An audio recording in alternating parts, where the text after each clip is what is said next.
Friends, welcome to my channel heal your soul में आपकी दोस्त नेहा। कैसे हैं आप सब। आज हम बात करेंगे थायराइड के बारे में। थायराइड एक कॉमन बीमारी बन चुकी है। पहले 30 से 40 के अबव लोगों को हुआ करती थी, बट अब 30-20 की एज में भी लोगों को ये बीमारी हो जाती है। आपने सुना भी होगा, कम एज में भी हो जाती है। तो ये बीमारी का कारण क्या है होने का और थायराइड है क्या, ये मैं आपको बताऊंगी। और आप मेरा पूरा वीडियो देखिए। अगर आप चाहते हैं इस बीमारी से छुटकारा, तो मैं आपको बताऊंगी कैसे और आपको क्या खाना और क्या नहीं खाना है। सबसे पहले थायराइड क्या है। थायराइड एक हमारे गर्दन के नीचे एक ग्रंथि होती है और एक तितली के आकार की होती है, और जो हमारे मेटाबॉलिज्म को कंट्रोल करती है। और थायराइड क्या करती है कि हमारे थायरॉक्सिन हार्मोन्स को बनाती है। जब थायरॉक्सिन हार्मोन्स जब कम या ज़्यादा होने लगते हैं, तब हमें ये बीमारी होने लगती है और हमारे बॉडी के अलग अलग पार्ट पे इफ़ेक्ट पड़ता है। थायरॉक्सिन हार्मोन जो होती है वो हमारे ब्लड प्रेशर, हमारे मूड, मेटाबॉलिज्म, हार्ट रेट और इन सब चीज़ को मेंटेन करती है। जब ये डिसबैलेंस हो जाती है तो इसका इफ़ेक्ट इन सब चीज़ों पे पड़ता है। हमें ये नहीं पता कि इस बीमारी का कहाँ कहाँ इफ़ेक्ट पड़ता है। हम इसको एक नॉर्मल और कॉमन वे में ले लेते हैं और सोचते हैं कि ये अब लाइफ टाइम, एक बार अगर थायराइड हो गया तो लाइफ टाइम हमें इसके लिए मेडिसिन लेनी है, बट ऐसा नहीं है। आप चाहते हैं इसे जड़ से ख़त्म करना, तो बहुत सारी चीज़ें हैं। योग है, योग इसमें सबसे ज़्यादा कारगर है।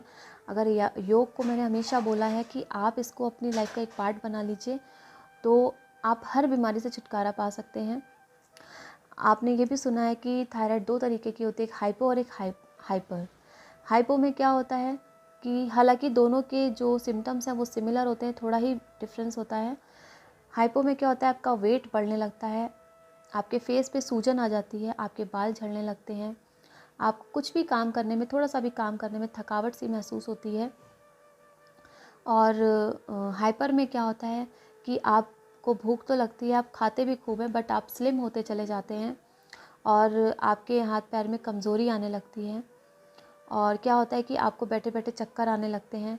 आप थोड़ा सा भी काम करते हैं तो आपको थकान सी महसूस होती है और आपका हार्ट रेट जो है वो, आपकी हार्ट बीट बहुत तेज़, कभी कोई बात आपने अगर सुनी तो आप बहुत जल्दी घबराहट होने लगती है।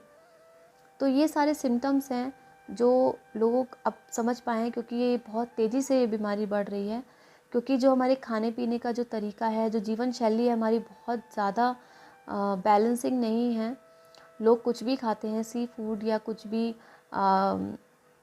कह सकते हैं आप, जंक फूड खाते हैं, ऑयली फूड बहुत खाते हैं। तो इसका इफ़ेक्ट हमारी बॉडी पे बहुत ज़्यादा पड़ता है, क्योंकि ये जो ग्रंथि है, जो ग्लैंड है, ये हमारे जो भी हम खाते हैं उसको ऊर्जा में कन्वर्ट करती है। तो क्या होता है कि वो जब हमारी बॉडी को नहीं मिलता है तो आयोडीन की कमी होने लगती है। जब आयोडीन कम या ज़्यादा होने लगता है तो हम इस बीमारी के शिकार हो जाते हैं। सबसे पहले हमें अपने खाने पीने पे ध्यान देना चाहिए कि हमें क्या खाना है और क्या नहीं खाना है, क्योंकि मैंने बोला ना कि ये एक मेन हमें कमांड देती है पूरी बॉडी को कि और कहाँ कहाँ इसका इफ़ेक्ट पड़ता है, किस किस चीज़ को मेंटेन करती है। क्योंकि कोलेस्ट्रॉल को भी अगर हमारी बॉडी में हम ऑयली फूड खाएंगे तो हमारा कोलेस्ट्रॉल बढ़ेगा। तो क्या होगा, हमारी हार्ट बीट तेज़ होने लगती है, हमें घबराहट सी होने लगती है, हमारा फैट बढ़ जाता है। तो क्या होता है कि हमारा ब्लड सर्कुलेशन कम होने लगता है, तो हमारे हार्ट पे भी बहुत ज़्यादा इफ़ेक्ट पड़ता है। हमारे जो डाइजेशन का जो सिस्टम है वो बिगड़ जाता है। तो बहुत सारी चीज़ें हैं जो इस ग्रंथि के द्वारा कंट्रोल और मेंटेन रहती हैं। तो इस ग्रंथि का, इस ग्लैंड का मेंटेन होना बहुत ज़रूरी है। तो हमें खाने पीने की चीज़ों में सबसे पहले हमें डेयरी प्रोडक्ट्स हैं जो हमें उनको ऐड कर लेना चाहिए, क्योंकि उससे हमें कैल्शियम और मिनरल्स मिलते हैं जो हमारी बोन्स को मजबूत करते हैं। बादाम है, बादाम में मिनरल्स होते हैं। आप उसको रात में भिगोइए, सुबह खाइए, तो वो हमारी बॉडी में प्रोटीन और मिनरल्स का काम करते हैं। थर्ड है हमारा सेब का सिरका, एप्पल साइडर विनेगर। ये क्या करता है, हमारे फैट को भी कम करता है, हमारे हार्मोन्स को बैलेंस करता है, हमारे ब्लड शुगर को भी नहीं बढ़ने देता और उसको कंट्रोल करता है। एक है आपका अलसी के बीज। अलसी के बीज में फैटी एसिड होता है और इसमें विटामिन B12 होता है और मैग्नीशियम भी होता है, जो हमारी बॉडी में बहुत सारी चीज़ों को पूर्ति करता है। तो ये सारी चीज़ें हैं, ये जो मैंने आपको बोली, आपको लेनी चाहिए। इससे क्या होता है, हमारा फैट भी कम होता है, हमें मिनरल्स भी मिलता है, हमें प्रोटीन और कैल्शियम की कमी भी पूरी करते हैं। तो इन सारी चीज़ों को हमें ऐड कर लेना चाहिए अपनी लाइफ में। और किन किन चीज़ों से हमें बचना चाहिए ये बहुत ज़रूरी है। एक होता है सोयाबीन, आपके सोयाबीन जो होती है उसको हमें अवॉइड करना चाहिए। कैफ़ीन है, ब्रोकली है, और आपका क्योंकि हमारे जो सोयाबीन होता है उसमें फाइटोएस्ट्रोन होता है जो हमारी बॉडी के लिए अच्छा नहीं है। और ब्रोकली मैंने आपको बताई। हमारे जितने भी ऑयली और फैटी फूड होते हैं, क्योंकि उसमें कैलोरीज़ बहुत ज़्यादा होती है जो हमारे लिए ठीक नहीं है। हमारा ऑयली रिफ़ाइंड फूड जो होते हैं, रिफ़ाइंड फूड में क्या होता है कि आपका फ़ैट भी बढ़ता है और आपकी उस चीज़ का असर आपके हार्ट पे बहुत ज़्यादा पड़ता है। तो हमें ऑयली फूड नहीं लेना चाहिए। सी फूड होता है, सी फूड को आप अवॉइड कीजिए। और ये सारी चीज़ें जो हैं, आपका रेड मीट जो लेते हैं, जो अल्कोहल का यूज़ करते हैं, अल्कोहल से क्या होता है हमारा एनर्जी लेवल कम हो जाता है, तो उस चीज़ का इफ़ेक्ट हमारी बॉडी पे बहुत पड़ता है।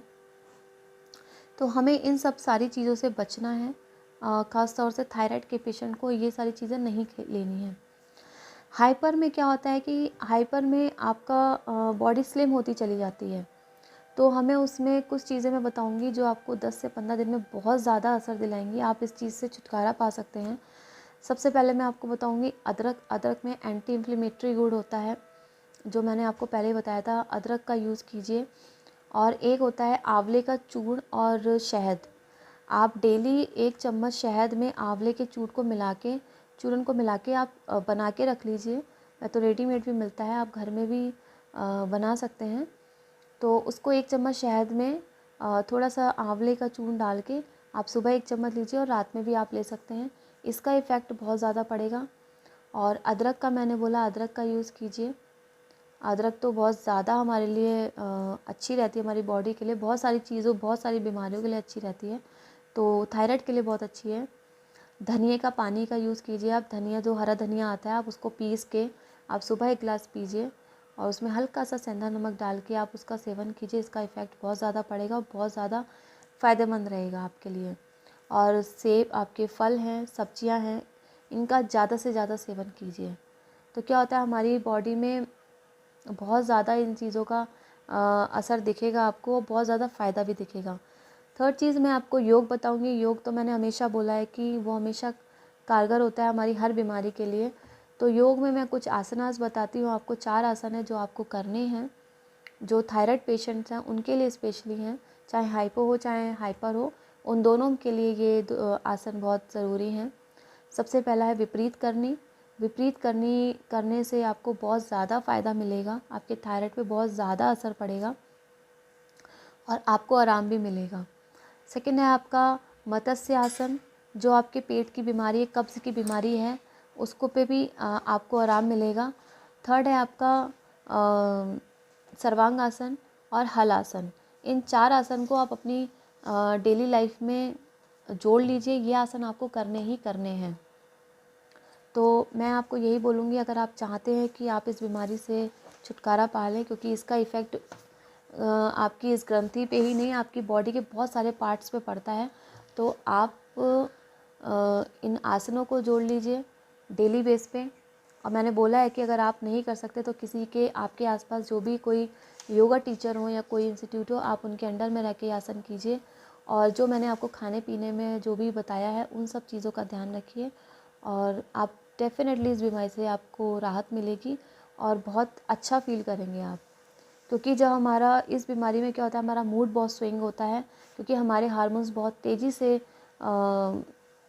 वर्क करते हैं एकदम से। तो हमें एकदम से गुस्सा आता है और एकदम से हम डाउन हो जाते हैं। ये आपके हाइपर में होता है। तो मैं चाहती हूँ कि, क्योंकि जब आपका नेचर इफ़ेक्ट होता है तो बहुत सारी चीज़ों पे आप इंटरनली भी इफ़ेक्ट होते हैं और आपके सराउंडिंग जो लोग हैं वो भी उससे डैमेज होते हैं, क्योंकि आपका मूड का कुछ पता नहीं रहता। तो ये बीमारी ऐसी है जो बहुत ज़्यादा इफ़ेक्ट डालती है इंटरनली, खुद को भी और दूसरों को भी। तो आप चाहते हैं इस बीमारी से छुटकारा पाना, तो आप इन सब सारी चीज़ों का ध्यान रखिए और इन आसनों को आप करें। तो अगर आपको ये मैसेज अच्छा लगा हो तो इसको लाइक करें और सब्सक्राइब करें। Thank you so much.